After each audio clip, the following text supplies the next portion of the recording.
bannansi bwe beekyawa bino bwe biti bye bakola. Twagala kulwana nammwe mututtira wano leero naye meeting egenda atuula muno naye Museveni tagenda kuddamu kufuga nze mbabuulira Museveni okuddamu okubeera pulezidenti w'eggwanga Uganda wakiri nfu agenda kunsanga mu ttaka naye tagenda kuddamu beera pulezidenti okitegeera sirina busobozi buntwala mu nsi ndala ate sisobola kukkiriza Museveni kuddamu kwekyangira mu ntebe ya ggwanga ffenna tuli bana Uganda twagala nkyukakyuka okitegeera buli kimu kyonna kiri mu system bolongoto ne abasirikale abapoliisi bamanyi mbu bakozi ba Museveni tebamanyi nti bakozi ba Uganda n'amagye juzi nabasomesa busomesa etwali wali ku Nanka omukulu lwe yajja ku radio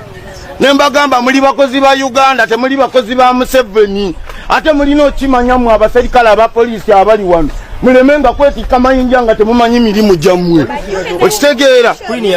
mwajja kuuma bana Uganda saawa zino nva kuleka eyiganga kwiganga haya aba NRM balina meeting bwagugga emenya amateeka juzi twabasanga e Nakavule Primary School bakola enkuŋŋaana teri agendayo ne DPC ne saawa zino DPC weyiganga ndawula ali ku Green Pub n'abavubuka meeting y'abantu nga 10 bali kujja tiisa abantu twagala kulwana nammwe mututtira wano leero naye meeting egenda atuula muno. Buli lwowulira ebigambo ng'ebyo ng'otandika okusabira ensi yo kubanga akawuka akatono kamegga enjovu. Ampuliriza bigambo bya nnaku ogenda biwulira olwaleero ku AKTV Media Uganda wabula nga sinaba kubeera nga nsumulula omwoto njaganye tusooke tuyimbe ku limba lwaffe olw'eggwanga essaawa yonna tugenda okubeera nga tukuba nga pulezidenti waffe amaze okutuula mu ntebe.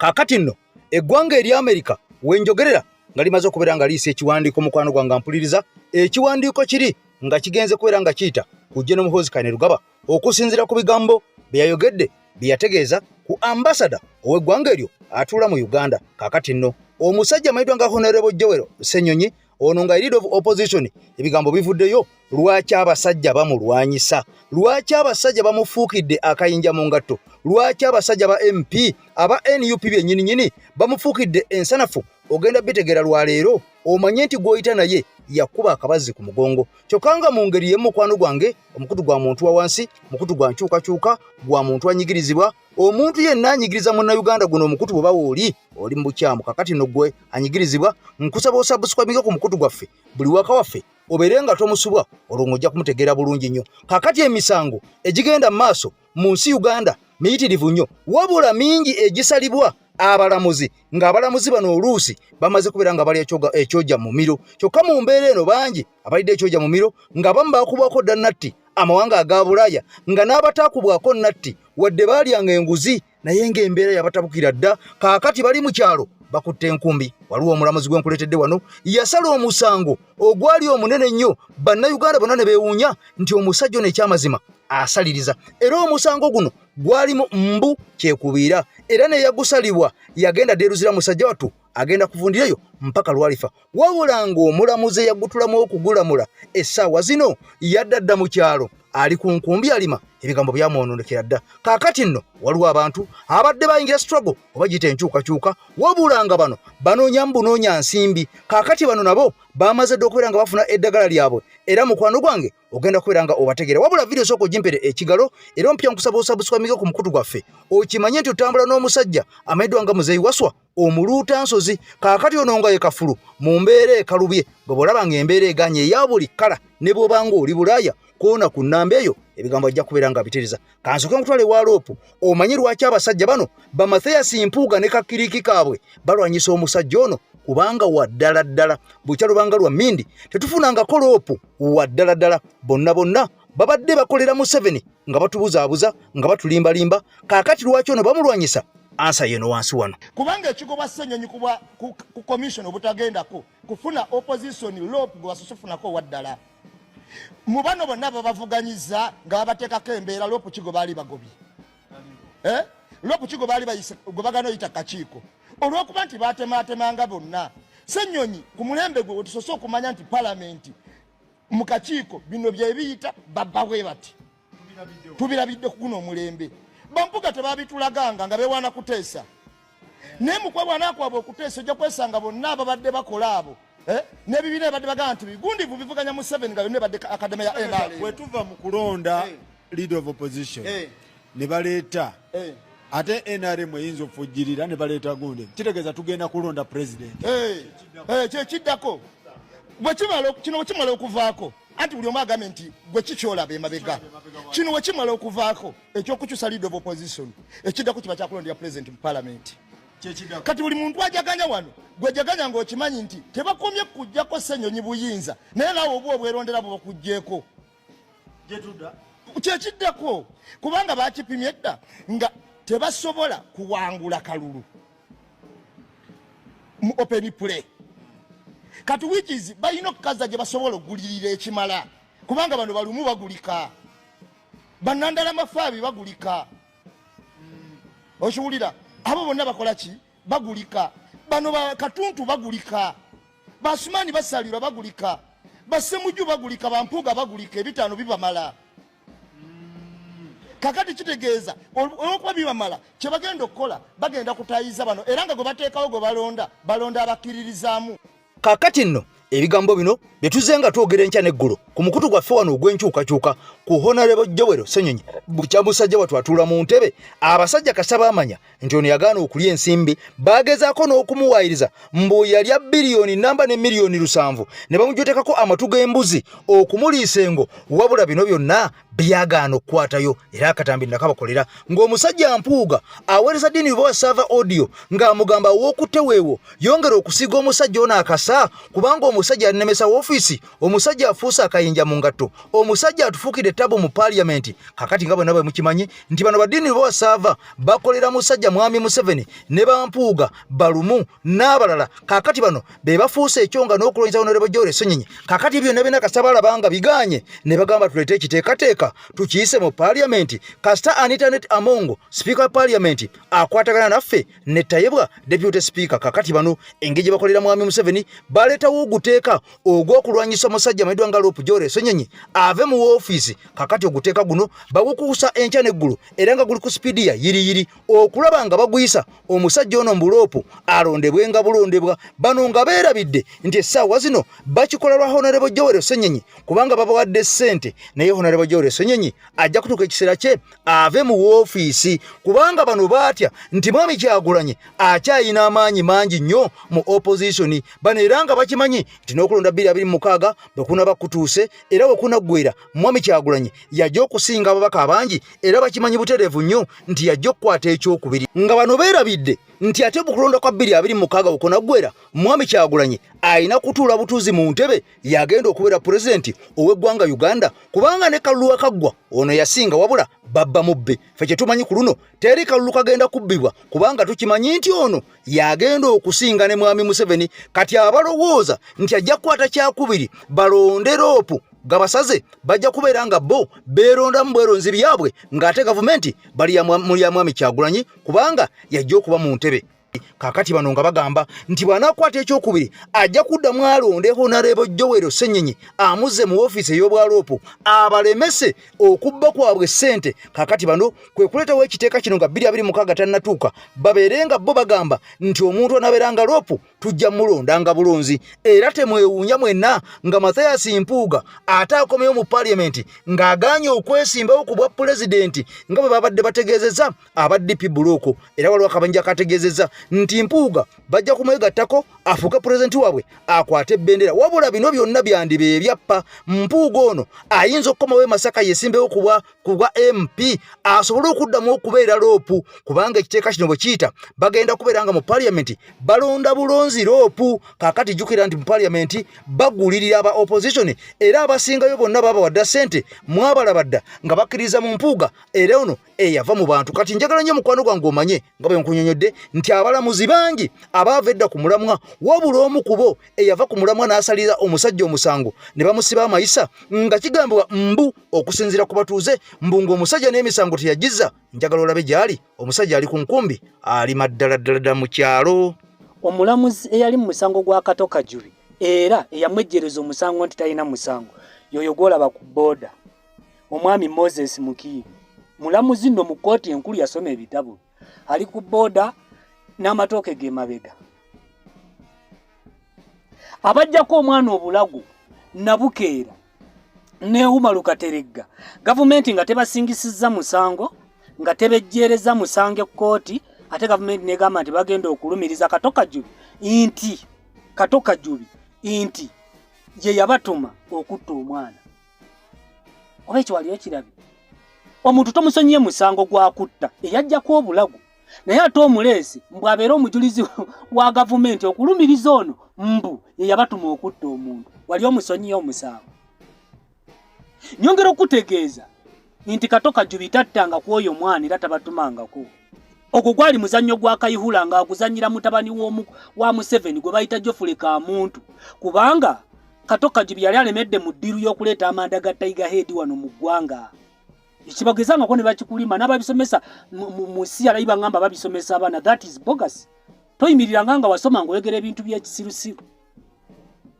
muganda wange Sadika Feeru ogwa musango nsobola n'okuguzannya mu firimu omulamuzi eyamwejjereza yali mulamuzi mukulu mu kkooti enkulu ng'akulaga nti ono omwami talina musango mumuwaayiriza obulamu bw'olaba gye bwakomekerereza nenyongera okutegeeza nti Geoffrey Kamuntu nakati muwala wa Museveni tamuyina era yafuna dda divorce oyo Diana mbonga Diana tawooma mbongo oli omwana tawoomerako ddala bitooke bye ebigwa nebekyawa n'obufumbo nabo Katonda yabukuba ebbala Katoka Jubi tattanga ku mwana oyo wabanga mugamba nti Katoka Jubi yalagira abatta omwana lwaki abatta omwana bo bali bweru ekitegedde Umar Kateregga yali yakyusa mbu n'eddiini okuva mu ddiini mwe yali nadda mu busiramu ate n'amala n'afuuka omusamize kati ate yali mu kuwa obujulizi bwebusobola okuluma omuntu kubatuma okutta omuntu yoyo omuntu ajja afuulafuula amadiini bw'ati aba akyaggyibwa akaadi manda ga Tiger Head ge gaaleeta obuzibu siganye Katoka Jubi ayinza okuba alina ebintu bye yali obaakola bye saamanya naye ogwo omusango gwamujwetekebwako bujwete nakati budde buno Geoffrey Kamuntu yaleeta amanda ga Tiger Head naye kansubire naawe engeri gye mwetadde ne Diana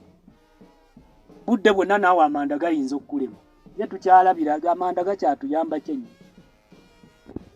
so muganda wange Sadiki eyali firimu na namba eyo firimu era singa ogwo omusango gwalinga mu America singa bakagukoleramu sente singa bakagutegekeramu firimu zinga eziwerekku mu Hollywood musajja bwatyo nakati ali mu kkomera kugambya abalamuzi bataano waliko ab'oludda lw'omba Museveni abanyarwanda abalamuzi abanyarwanda basatu nga Katoka Jubi talina waaguyita ne Winyiddolo naye simanyi byalamula bogus ensi yafaawo weetuuse nti otandika n'okukola bizinesi era ne bakuyunga section yuyo omulamuzi oyo ye mulamuzi gwe bayita Moses Mukiibi yasoma ebitabo bye 2019 aho yali ku boda muganda wange ku boda ekyamutuusa awo n'akasimo ke bagamba tebakamuwanga nakati era ogwo omusango olwamala okusalibwa oyo omwami nga yejjereza Katoka Jubi omwami Moses Mukiibi obulamu bwe bwatandikira okukyankalanira fantastic ye Uganda gye tulimu ng'olaba oli avaayo awanika omukono kakati nno ebyo byonna by'owulidde mu katambyako biri mu ggwanga Uganda era omuntu asingisibwa omusango olw'okubanga kigambibwa mbu yawa abantu ssente ne bakwata omwana ne bamusalako obulago n'ebitundu eby'enjawulo eby'omwana oyo n'asaddaakibwa kyokka ekisinga okubeera nga kikwasa ennaku eyawaayo ssente kituufu bw'abanga yawaayo ssente nga bituufu abantu bano abaasala omwana ekyebuuzibwa ensi kyebuuza lwaki bo tebaggalirwa era lwaki bali bweru balya butaala ng'eyawabawa ssente kigambibwa nti ye ali luzira gy'agenda okuvundira emyaka gye gyonna kitegeeza nti ono omusajja bw'abanga yawanga abantu bano ssente ne basala omwana wajja kuvaayo n'omuntu omulala alinga oli gwe baasiba era akwate ssente awa abantu bano abagamba enjagala mwana bagende basale omulala kubanga bakimanyi nti no bo kasita babatuma obutumi tewali ajja kubakwatako tebajja kusibwa era n'abantu abalala beefaananyirizaako nga bano oba oli awo basobola okubeerayo nga gye bali era nabo ne bakola ekintu kye kimu oba oli awo ne babatuma ne bagenda ne bakwata omuntu oba omwana oba omukyala ne bamutta nga bakimanyi nti omutume ye tasibwa era tavunaanibwa kakati nno njagala oli ebigambo bino gwe wenna ali mu struggle ng'olowooza nti okujja mu struggle wakima ssente ulira ebigambo bibino bw'oba wajja oli mwavu ng'olowooza nti mu struggle mwogenda okufunira ekikumi ogaggawale bino bikyamu ekyatuleeta mu revolution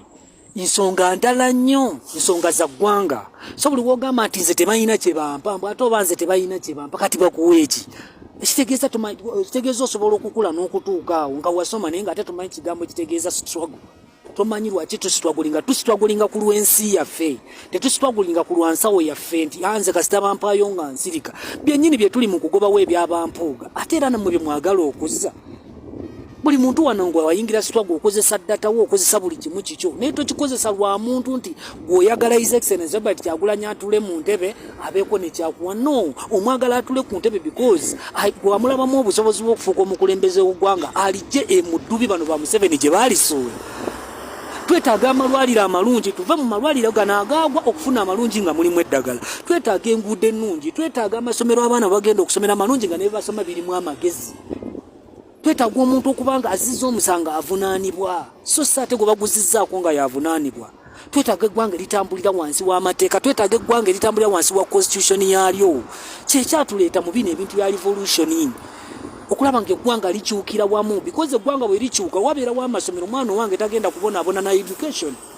wabeerawo amalwaliro tetugenda kubonaabona na kufuna bujjanjabi kye tulwanirira so si nsawo yange nti nze ate oba bwe njogedde tewali wampadde toyingira sitwago nga toyagala kukola genda okole lwaki olowooza nti ogenda kuyingira eno revolution nga toyagala kukola era mwabatagala kukola naye baana bakwasa ofiisi era mugenda kutuuka eyo mulere nga looza mumutandika okubba ensimbi y'omuwomusolo eno eggwanga nene nnyo okusinga obusawo bwaffe lino eggwanga nene nnyo okusinga okwegaaya because n'abalwanwa tetumanyi nti oba kiggwa nki oba kiggwa luli naye tulina okulwana okulaba nti abanaddawo oba ffe abaliwo tetugenda kubonaabona paka ate kufa kyekyatuleeta wano gwe enguudo ennungi tozaagala toyagala kulaba ku ggwanga lyo nga at least lirina ku bisaawe by'omupiira ebiwera 6 nga byonna birungi otuula butoozi toyagala kulaba ku ggwanga lyo nga lirina obutale mwoyingira nga tebakunyigiriza toyagala kulaba ku ggwanga lyo nga basi paaka bw'otuuka woolina ne wootuula otuula namu esigwe bye tobyagala bye tulwanako so si nsawo zaffe kuba tukola tosobola kuyingira revolution nga toyagala kukola because eno revolution si yaba Museveni y'okuyingira mu nsiko eno revolution ya kwogera kulaga abantu bikyamu Museveni byatukola kulaga abantu oggwanga yaffe gye lisigadde nga amawanga amalala gatuyitako abantu basobole okuteekawo embeera ejja Museveni mu buyinza ensonga lwaki tetwagenda kutta bantu kati toyogera nga bintu bya kisiru byenkanidde awo kakati nno ebigambo ebyo ngomaze okubeera ng'obiwulira gwe wenna munnayuganda ampuliriza nkusaba vidiyo giwa ekigalo kubanga buli ogiwa ekigalo efuna mileage buli munnayuganda yenna gy'ali n'abeera ng'afuna obubaka buno bwe tubeera tutadde ku mutimbagano gwaffe oba ku mukutu gwaffe ogwa AKTV Media Uganda kakati nno alowooza nti mu struggle wajjamu ng'onoonya ssente wajjamu ng'onoonya nsimbi tulwanirira kukyusa nsi yaffe tulwaniriza kukyusa ggwanga lyaffe kakati bangi bannayuganda oba oliawo abadde batakimanyi nti ne Ssaabasajja Kabaka oba oliawo ayina omuntu gw'afukaamirira nga ye naye omuntu oyo abeera omu kakati nno ebigambo bino njagala nnyo tubeere nga tutambula ku mukutu gwaffe wadde tuli mu mawulire ag'enkyukakyuka ebigambo bino bikulu nnyo okubisomesa abaana baffe n'abazzukulu nabo babimanye nti Ssaabasajja Kabaka muntu ki yekka gw'alina okubeera ng'afukaamirira wadde nga abantu balowooza nti Ssaabasajja Kabaka alina abantu abalala bayinza okubeera ng'afukaamirira kibuuzo bubuuzo kakati njagala oli ebigambo bino omanye muntu ki Ssaabasajja Kabaka gw'alina okubeera ng'afukaamirira bw'abanga omuntu oyo tanaba kubanga ava mu bulamu obw'ensi eno okufa nazikirira ate ekyobwannamasolo obubikke mu Bwakabaka bw'e Buganda kitegeeza ki nti azaala olwaleero w'ekitiibwa Kabaka gwe tulina amagulu nnyondo kyokyo bw'aba mufuuba nga baweddewo ku bazaana ba Ssaabasajja Kabaka bwe yali alina abaazaala n'abataazaala tubakakasa ku ekyo ekitiibwa ekyobwannamasolo mubikke asigalawo nga maamawo kiba kitegeeza nti oyo yenna yali muka Kabaka bw'abanga akyali mulamu Ssaabasajja Kabaka tumubala nga akyafukamira Kabaka tumubala nga akyakola ki ng'akyakka ku mavivi kubanga mu Bwakabaka bw'e Buganda Kabaka afukamira nnyina yekka akuba Abaganda bakategedde bulungi Abakabaka bonna babeera bannyina be bamaama be ono waali ate yafumbirwa eri Ssekabaka Muteesa Nampeta era ebintu baabiwaayo ewaabwe tuba nagambye nazze wano ku lwannono obuwangwa n'obulombolombo tubugoberere kakati wano ono gwe nasinkaganye yali mukasa Edward Muteesa owookubiri aba akyasigadde nga maama wa Kabaka mbadde njagala ndaga obukulu bw'oyo kubeerawo kwe nga tusinzira ku ndagaano eyakolebwa mu mwaka gw'1981 ku incident ya Namasole eri okuddamu okufumbirwa. Kati mu ebyo ebyayisibwa ne Namasole abaasigaddewo era mu kuyisa kw'ebyo ebiteeso ebyo baagamba nti okukuuma bali obutayisibwamu maaso n'abagereka w'Obwakabaka bw'e Buganda olwaleero nga gwe tulina ayabeera omukyala wa Ssaabasajja Kabaka Maama Najjinda waali olwaleero ekitiibwa kye kikula ng'ate ono omuzaana wa Ssaabasajja Kabaka amaze kufa. Nti okubeerawo kwa Maama Margaret Nakatooli nga yawasibwa Ssekabaka Muteesa owookubiri azaala Ronald Muwenda Mutebi owookubiri, okubeerawo kwe ekitiibwa kye kiba kisinga Maama Najjinda kyekiteekwawo kiri kye bayita obwa Namasole obubikke Bwakabaka bw'e Buganda butegeeza ki? Akati oli tumubala nga Namasole omubikke lw'ensonga si ye yavaamu eyasika naye ate yali mukyala wa Ssekabaka Muteesa owookubiri. Abeera maama wa Kabaka aliko akabaganda njagala bakategere. Kakati nno ebigambo maze okubeera ng'obitegeera maama wa Ssaabasajja Kabaka bw'abanga akyaliwo ddala nga taata we oba bayite ba Ssekabaka Muteesa bw'abanga yali ayina omukyala era ng'omukyala oyo akyaliwo bw'atyo Ssaabasajja Kabaka oyo aba maama we wa ddala era bw'aba bamusisinkanye kimukakatako okubeera nga musajja wattu asobola okubeera ng'afukamira era ye muntu yekka Ssaabasajja Kabaka gwafukamirira. Abasigadde ffenna tuli batabani be tulina okubeera nga tweyala ne bw'oba okuze ng'olina envi olina okubeera nga weeyala ku ttaka eri mu maaso ga Ssaabasajja Kabaka Ronald Muwenda Mutebi Muteesa Luwangula kubanga ye Ssaabataka ye nannyini nsi. Ffenna tulina okubeera nga tukkakkana wansi ku maviivi buli tubeera nga tumusinkanye. Kakati nno mu mbeera eyo mukwano gwange mpuliriza omusajja mwenna gwe mwategedde Jeno Muhoozi Kayine Rugaba ono nga mutabani wa Jeno Museveni. Kakati ebigambo byamaze dde okubeera nga biva mu kumuddugalira ne bimukaayira. Jjukira nti ono yawansalesale wanoku olwaliro ng'ennaku z'omwezi 3 Ambassador Pope ow'eggwanga erya America okuvaayo amwetondera taata we ne bannayuganda olw'okuba envumbo ezaateekebwa ku bapoliisi abaaliwo abaana be mwalaba mwenna eggwanga eri America. Kakati nno bwino yafulumye ng'abasajja bano okubeera nga Muhoozi avaayo n'atabuka ng'omususa ng'enswera enkubeko n'okulagira ambasada y'eggwanga eri America mu Uganda okuvaayo yeetonde oba teyeetonze agenda kubeera nga amugoba olwaliro ku ssaawa 3 ez'okumakya. Ekyamulemeredde kubanga ambasada tannavaayo kwetonda wabula eggwanga eri America lyalagidde ddadda gavumenti y'eggwanga Uganda eveeyo etegeeza ebigambo Jeno Muhoozi byadde ategeeza yabadde ategeeza ki? Kakati bano nga bayita minisitule ya Uganda ekwasaganya amawanga amalala bawandiise omukuku nga babuuza bannyonnyole minisita nnyonnyole Jeno Muhoozi yabadde ategeeza ki okwogera okugoba ambasada ow'eggwanga eri America mu Uganda bannyonnyole ebigambo ebyo. Wabula bino bonna nga tebinabaawo twamaze dde okufuna amawulire ag'omunda nti abasajja bano mu famire yaabwe waliwo abaateekeddwako ennatti oba ziyite envumbo.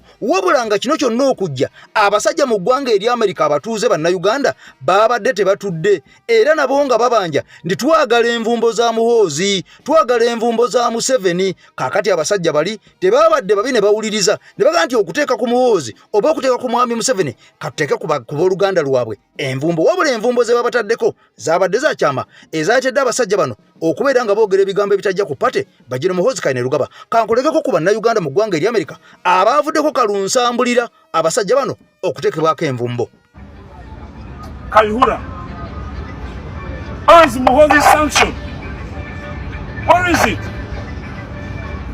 Muhoozi has raped more women than you can imagine. Where is that sanction? US. Muhoozi has raped millions of our women in Uganda. He has defiled our children. Where is that sanction? And when it comes to Muhoozi, when it comes to Museveni and his family, we want to carry out the investigations. Tell me which Ugandan carried out the investigation on Kayihura.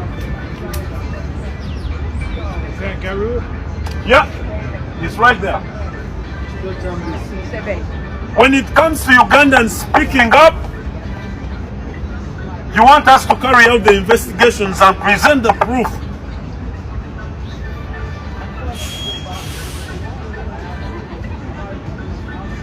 Stop fooling us. US government, stop fooling us. What can we do? We need you to reach out to your senators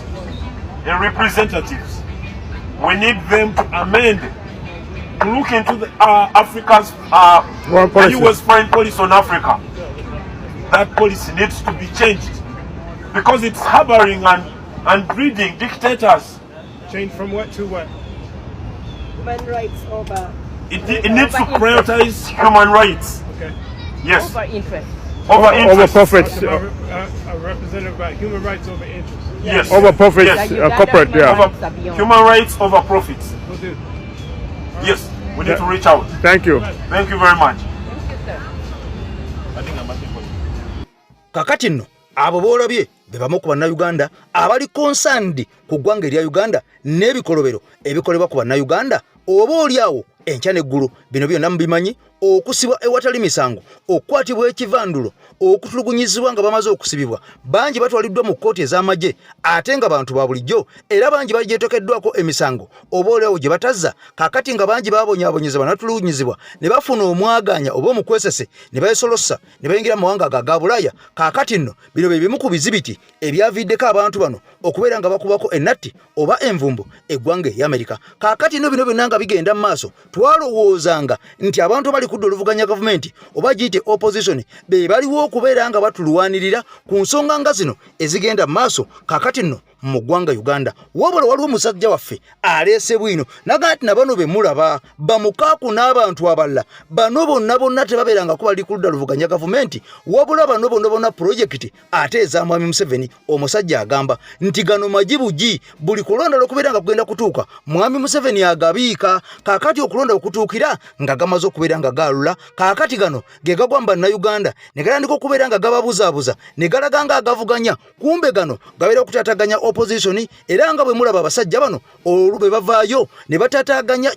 president waffe Kyagulanyi Ssentamu Mitembo essaawa zino muli bampuuga n'abantu abalala oba oliawo abafuuse kagumba weegoge abali mu opposition ng'essaawa zino ate bagivumirira wabula mujjukira nti ne mu kulonda okwaggwa abasajja bano ebibiina byabwe baabivaamu ne badduka ne badda mu NUP kyokka nga ne mu kulonda okw'emabega eri era ebibiina bye baalimu ebya DP era baabivaamu ne beegatta ku mbabazi kyokka nga ne mu kulonda eri emabega era ebibiina byabwe baabibuukamu ne beegatta ku muntu omulala kakati bano buli kulonda lwe kutuuka babeera bayagga buyazi nga nsenene za musana oba ezirengedde amatala we balengera ayengezza we bagenda ne banoga bunazi kakati nno wulira ebigambo bino ku basajja bano bamukaaku abasajja bano bamabikke n'abantu abalala ogenda kutya ensi nti abasajja bano babi nnyo basinga ne sitaani wadde nga balaga nti kungulu balungi nnyo. George Musisi ne Kungu Adamu ne bamubuuza DP Buloko kiki yazze mu byankoba za Mbogo olwaleero wenjogerera President wa SDP bana abeyita ba DP Buloko ye Michael Mabike naye mu kulonda okuwedde yesimbawo ku independent then ukambale ensonga nkulu Secretary General wa SDP ye Henry Lubowa yesimbawo nga independent ono bwagenda mu NUP ne bamumma ticket Mabike bamumma ya Bwalodi Mayor ono ne bamumma ya Lubaga South Mwembeera n'abalala ono yavaayo ate yasibira wa Mabike yesimbawo nga independent n'amuwa ticket ya SDP mu Lubaga era yesimbawo mu Lubaga ngo SDP n'afuna n'obululu nga 706 bwe ruti kakati bwe yavudde awo ono omwami ali wano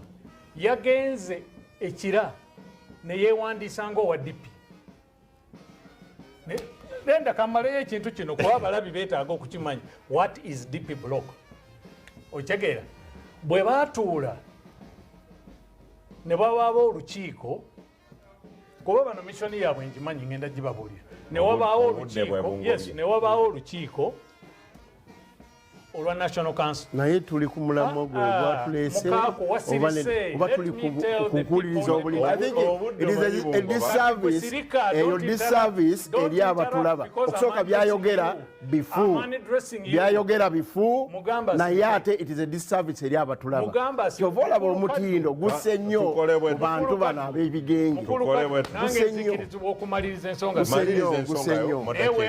gusse nnyo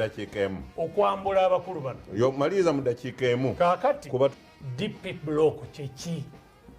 kuba kikulu nnyo DP block kyeki era mukwate kalaamu n'olupapula nsomese ekisooka abantu omuntu gw'oli munnamityana Joseph Luziga omumanyi yali asoma mateeka e Makerere ng'ali mwaka gwe gwa kusatu kitaawe nga musajja wa DP naye baali bamuyita Luziga erinnya eddala ndyerabidde ng'akolera Lugazi eyo najja akyala ku City House ku DP ne mutabani we n'amwanjula eri Semwogerere ne basigala ng'abakulu banyumya mu ofiisi Luziga n'avaayo najja atuula ne Deo Njoki aba DP mu bamanyi naawe omumanyi ne boogera kaakati ebiseera ebyo nga Joseph Luzige ye debating chairman owa University Hall e Makerere ono bwino njagala mumanye ne boogera ne gundi ne Deo Njoki tosobola kuteekawo talk show ne tumanya symposium seminar ne tuyita abantu ne bajja boogereramu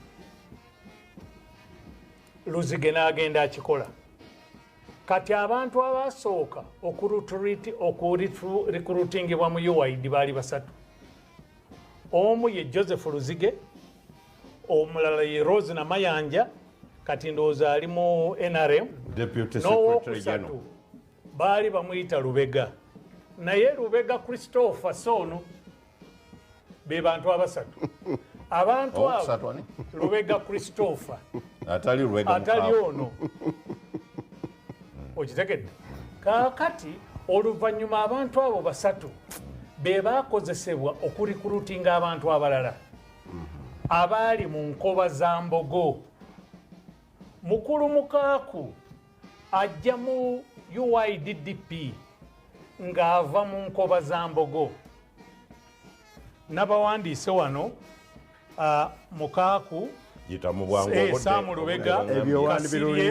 Mutema atali Makerere naffe kuba gwe waliyo atali Makerere naffe awatya entandikwa yaffe ono ataliyo gwe twali kurutingira wali ku kitebe ataliyo ono ataliyo gwe mwami Kaddu wali Makerere ero kimanyi limbulula enseno ono ataliyo kwogera bye baagala nenja kwogera okubalaga obufere obuli mu bibiina by'obufuzi nga tudda ku NRM ne tugivuma ng'ate abantu abalwanyisa ebibiina byaffe nga bwolaze ku mukago kaakati abantu abarikrutingibwa mbadde mbakubuulira kuba abakulu beetaaga okukimanya lwakuba wanzizizza cooperation agreement ba Samu Lubega